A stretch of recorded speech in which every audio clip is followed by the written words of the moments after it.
سے کیوں مدد مانگتے ہو؟ اللہ سے مدد مانگو. غوث یا غوث المدد کیوں کہتے ہو؟ شرک کرتے ہو معاذ اللہ، ایسے بولتے ہیں.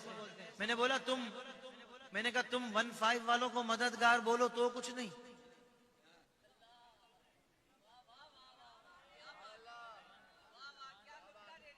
میں نے کہا تم 15 پولیس والوں کو مددگار بولو تو کچھ نہیں ہے.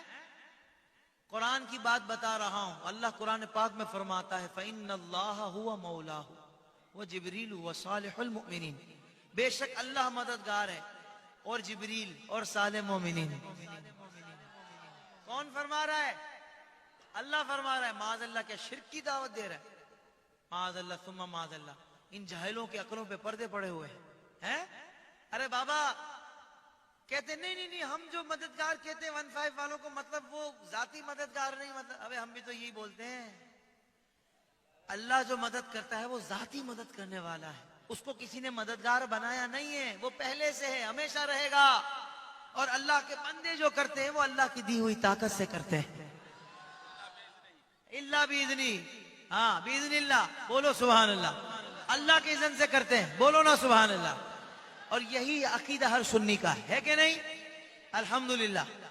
یعنی ڈاکٹر کے پاس جاتے ہیں، کبھی منہ سے یہ نکلا ہے ڈاکٹر صاحب بہت بیمار ہوں، کوئی ایسی دوا دے دو مجھے ٹھیک کر دو.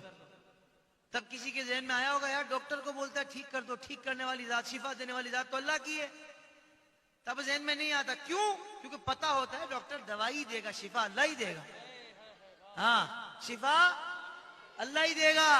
ہاں تو یہ والا مطلب مفہوم اگر ان کو سمجھ میں آ جائے نا تو ان کو ہمارا عقیدہ بھی سمجھ آ جائے.